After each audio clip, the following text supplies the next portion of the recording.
Hi, and welcome to English-Fabule. Are you learning English? Great. Let's learn English with a very interesting story. Don't forget to subscribe, like, and comment. Let's get started. The story of Gucci is more than just fashion. It is a story full of drama. Imagine a family with big dreams, big fights, and big problems. This is the Gucci family. They created a famous brand known all over the world. Gucci is now worth a lot of money, about $15 billion. Everyone sees the amazing clothes and bags. It looks like a fairy tale. But behind the beautiful things, there is a real story. It includes family arguments, love, sadness, and even murder. This book will tell you more than just the fairy tale. We will look at the real people and events that made Gucci what it is today. We will see the untold stories and the people who are often forgotten in the story of this famous brand. 2. The family fights. In Italy, people have a saying about family businesses. They say the first generation creates the business, the second generation makes it bigger, and the third generation, they often destroy it. This was almost true for the Gucci family. It all started with Guccio Gucci. He had a dream. He wanted to make beautiful leather goods of high quality. He began by selling them to tourists from America and Europe. His sons, Rodolfo and Aldo, took over the company after him. They each owned 50% of Gucci. Aldo was especially good at growing the business. He was a great marketer and wanted to take Gucci outside of Italy. Then came the third generation. This is when the problems began.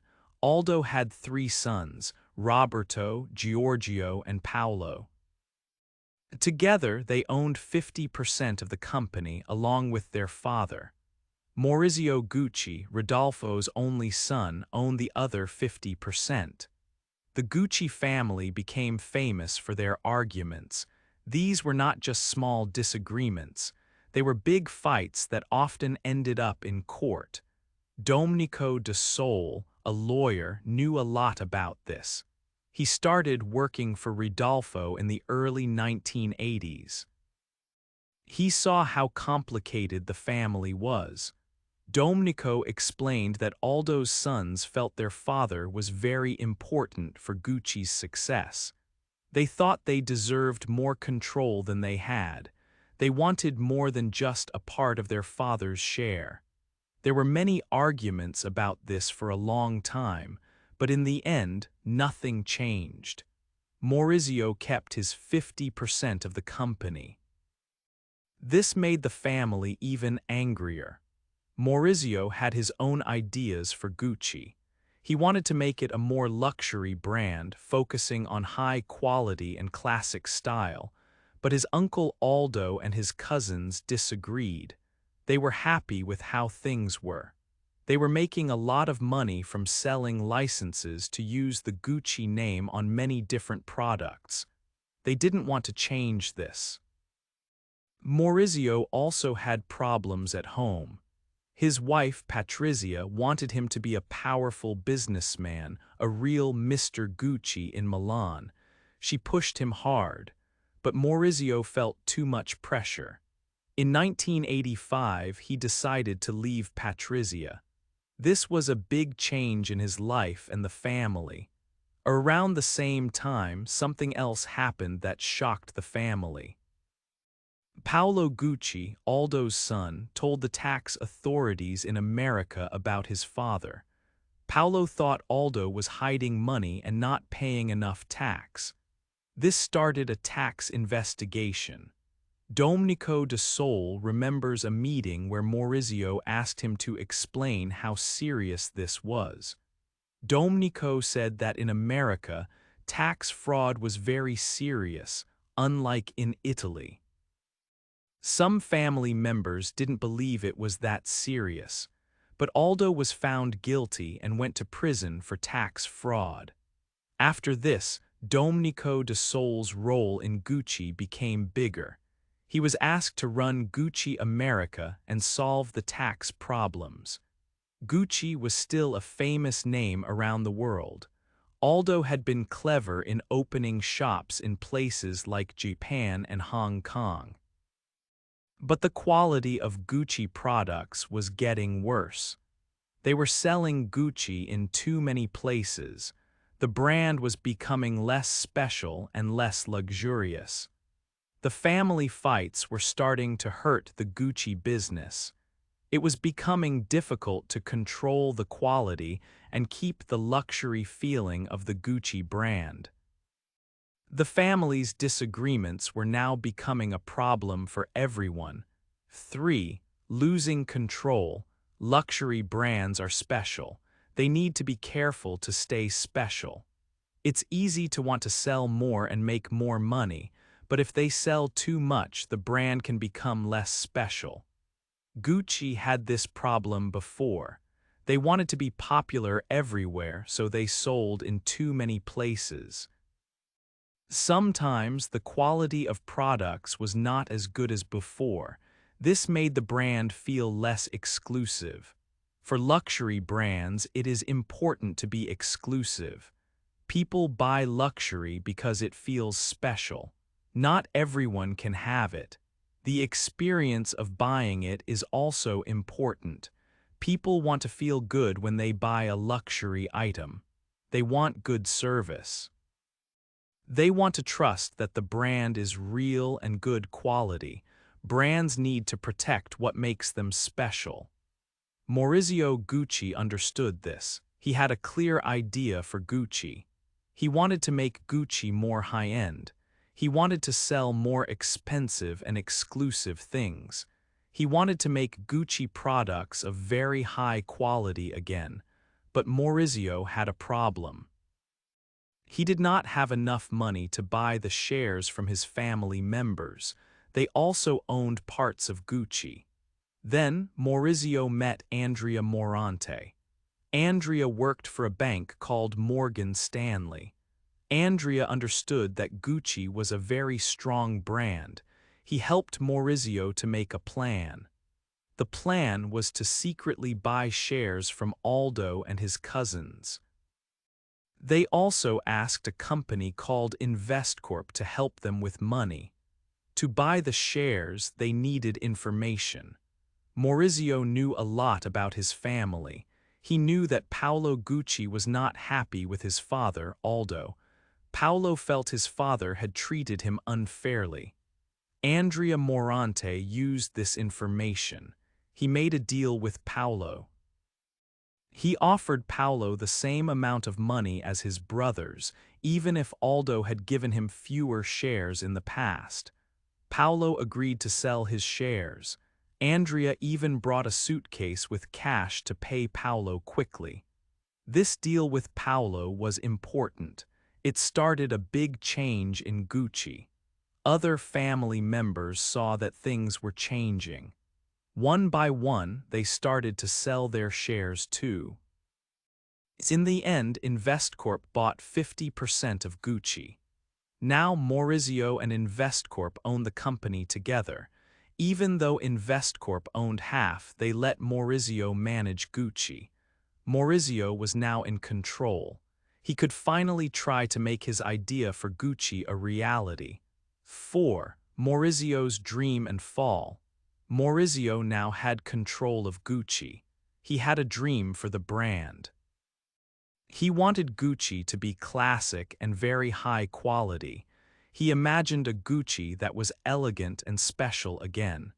He wanted to make products that were beautiful and well-made, things that felt good to touch. To show his vision, Maurizio opened a new big office in Milan. It was very expensive. He filled it with beautiful, old furniture. He spent a lot of money on everything. Maurizio wanted the best for Gucci, but spending so much money quickly became a problem. Gucci started to have big debts. At the same time, Maurizio made a surprising decision. He stopped making some of Gucci's most popular and profitable products. the GG accessories. These bags and items with the famous GG logo were bringing in a lot of money. But Maurizio thought they were not fancy enough for his new Gucci. This decision hurt Gucci's money. The company started to lose money fast. Gucci was in big trouble. They could not pay their workers or the companies that made their products. Gucci was close to going bankrupt. This meant the company might have to close down because it had no money. Investcorp, the company that owned half of Gucci with Maurizio, became very worried. They had given Maurizio a chance to make his dream happen, but they saw that Gucci was losing more and more money. Investcorp decided they would not give Maurizio any more money. They were afraid they would lose everything. Maurizio asked Investcorp for more time. He believed that Gucci could get better. He said people needed time to see the new, better Gucci. He thought if he had just 6 more months, things would change.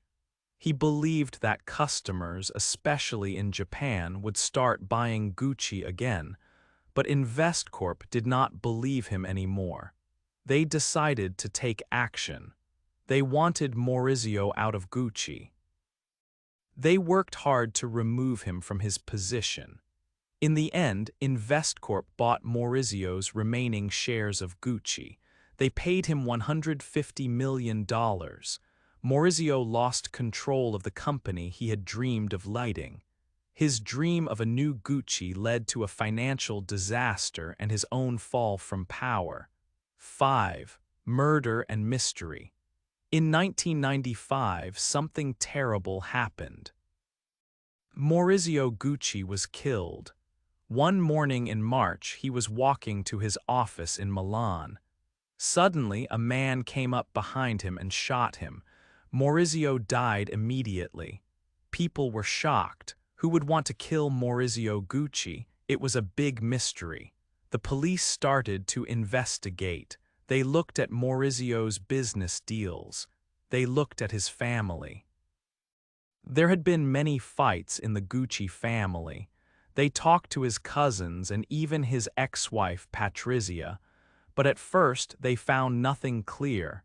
For 2 years the case was cold. This means the police had no good clues and no suspects.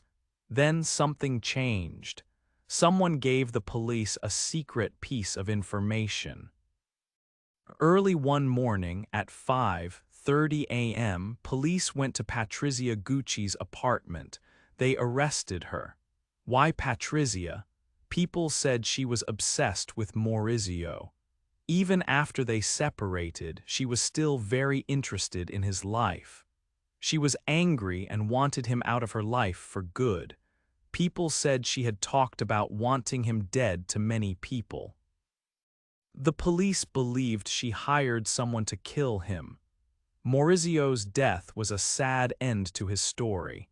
He had tried to make Gucci a great brand again. He had a vision, but he lost control of the company. And then he lost his life. The Gucci family story is one of creation, growth, and then, sadly, destruction and tragedy. After 3 generations, the family lost control of the business and suffered a great personal loss. For old and famous luxury brands like Gucci, it's important to have new ideas and fresh thinking. Maurizio, even though his time was difficult, helped set the stage for Gucci's next chapter. But his story is also a reminder of the dark side of family, power, and money. 6. The Tom Ford time. After Maurizio Gucci left, people knew Gucci needed something new. He had already started to make changes. One important thing he did was hire Dawn Mello. She was an American businesswoman who knew fashion. Dawn Mello then hired Tom Ford. At the same time, Domenico de Sole was becoming more important in the company. He had been a lawyer for the Gucci family for a long time. He became the chief operating officer, which means he was in charge of running the business day to day. Domenico de Sole believed in Tom Ford's ideas. He thought Tom Ford could make Gucci great again. Domenico de Sole met with Tom Ford. Tom Ford was young and had new ideas. Domenico de Sole told Tom Ford, "I think we can fix this company." He gave Tom Ford freedom to be creative. Domenico de Sole said, "I am a business person. You are in charge of the creative side." Tom Ford agreed. This was the start of a very successful partnership. People called it the Tom Dom era. Tom Ford changed Gucci a lot. One of the first things he did was bring back the Gucci logo. Maurizio Gucci had stopped using it, but Tom Ford made it fashionable again. He made the logo chic and desirable. Tom Ford designed clothes that were very different. They were sexy and modern. He brought sex appeal back to Gucci. His designs were noticed everywhere. People loved the new Gucci style. Fashion magazines wrote about him. Celebrities wore his clothes. The changes Tom Ford made had a big impact. Sales of Gucci clothes and bags went up very quickly. In 1995, sales doubled. The company was making a lot of money. This success was more than anyone expected. Tom Ford and Domenico de Sole worked very well together. Tom Ford had the creative ideas and Domenico de Sole managed the business side. Because Gucci was doing so well, the people who owned part of the company, Investcorp, decided to sell shares to the public. This is called an IPO, or initial public offering. They wanted to sell shares on the stock market. But there was a problem. At that time, not many people who bought and sold stocks knew about the luxury fashion business. Domenico de Sole and his team had to teach them. They explained how the luxury market worked. They showed them why Gucci was a good investment. They even gave presentations to groups of analysts. The Gucci IPO in 1995 was a huge success. The shares were sold for $22 each, but the price quickly went up to $26. Many more people wanted to buy shares than were available. It was a very exciting time. The IPO made a lot of money for Investcorp, more than $2 billion. The Gucci IPO was important for another reason too. It helped to create the luxury goods sector in the financial market. After Gucci, other luxury brands also started selling shares to the public. Gucci showed everyone that luxury fashion could be a very good business and a good investment. The Tom Ford time was a time of great change and success for Gucci. Tom Ford's designs and Domenico de Sole's business skills turned Gucci from a company in trouble into a very successful and fashionable brand again. They brought Gucci back to the top of the fashion world and made it even more famous than before. 7. Battles and buys. After Gucci became a company on the stock market, things changed. Being a public company made Gucci successful, but also more open to problems. If the price of Gucci shares went down, other companies could try to buy Gucci. Around 1997, there was a big money problem in Asia. This was called the Asian financial crisis. Asia, especially Japan, was very important for luxury brands like Gucci. When the crisis happened, people in Asia bought less luxury goods. This made Gucci's shares go down. At this time, a big company called LVMH started to buy Gucci shares. LVMH was run by a businessman named Bernard Arnault. LVMH already owned many famous luxury brands like Louis Vuitton and Dior. They wanted to take control of Gucci. Domenico de Sole, who was in charge of Gucci, did not want this to happen. He was worried about LVMH taking over Gucci without paying a fair price to all the people who owned shares. De Sole saw this as a creeping control, LVMH trying to control Gucci slowly, step by step. He knew LVMH was a big competitor for Gucci. De Sole and his team tried to protect Gucci. They made it harder for LVMH to buy more shares. They did this by giving more shares to the employees of Gucci. This made LVMH's shares worth less. But De Sole knew they could not fight LVMH forever on their own. He needed help. Then another businessman named Francois Pinault came in. Pinault ran a company called PPR, which was also a big retail group. Pinault offered to buy shares in Gucci and become a partner. He was like a white knight coming to rescue Gucci from LVMH. Pinault made a deal with De Sole. PPR bought a big part of Gucci. This stopped LVMH from taking control. But Pinault had a bigger plan than just saving Gucci. He wanted to create a group of many luxury brands like LVMH. He wanted Gucci to be the center of this new group. One of the first big things Pinault did was to buy Yves Saint Laurent, another famous fashion brand. He gave Tom Ford and Domenico de Sole the job of running Yves Saint Laurent as well as Gucci. Pinault wanted them to buy and manage other brands too. After Yves Saint Laurent, Gucci and PPR bought many other brands very quickly. These included Alexander McQueen, Stella McCartney, and Balenciaga. It was a lot of pressure for Tom Ford and Domenico de Sole. They had to run Gucci and Yves Saint Laurent and also manage all these new brands. It was a very busy and challenging time, but it was also the start of Gucci becoming a much bigger and more powerful group in the luxury world. 8. New changes. After 5 years, the agreement with Mr. Pinault was coming to an end. Mr. Pinault decided to buy all of Gucci. He purchased 100% of the company. This meant big changes for Tom Ford and Domenico de Sole. New contracts were offered to Tom and Domenico, but things were different now. They realized they would not have the same freedom as before. They had run Gucci almost like their own company for years. Now Mr. Pinault was in full control. Tom and Domenico thought about this a lot.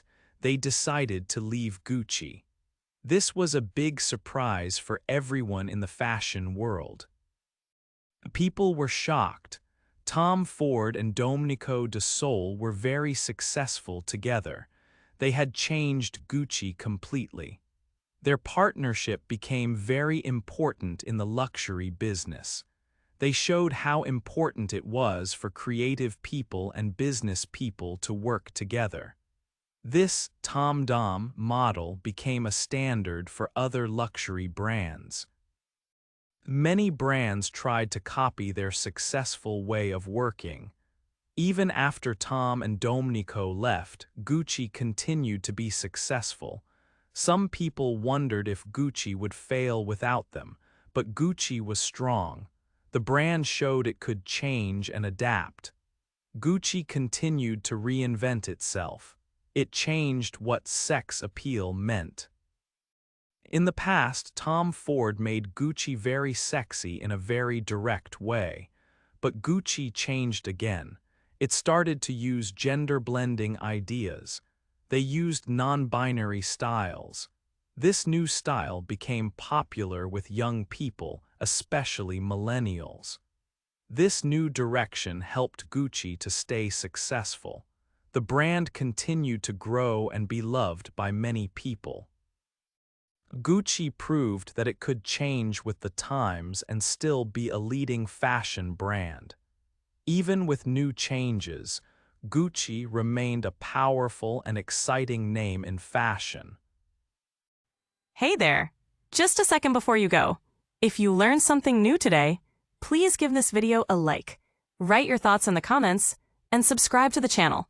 It only takes a second, and it really, really helps to create even better English videos for you. Your support means the world. Thank you.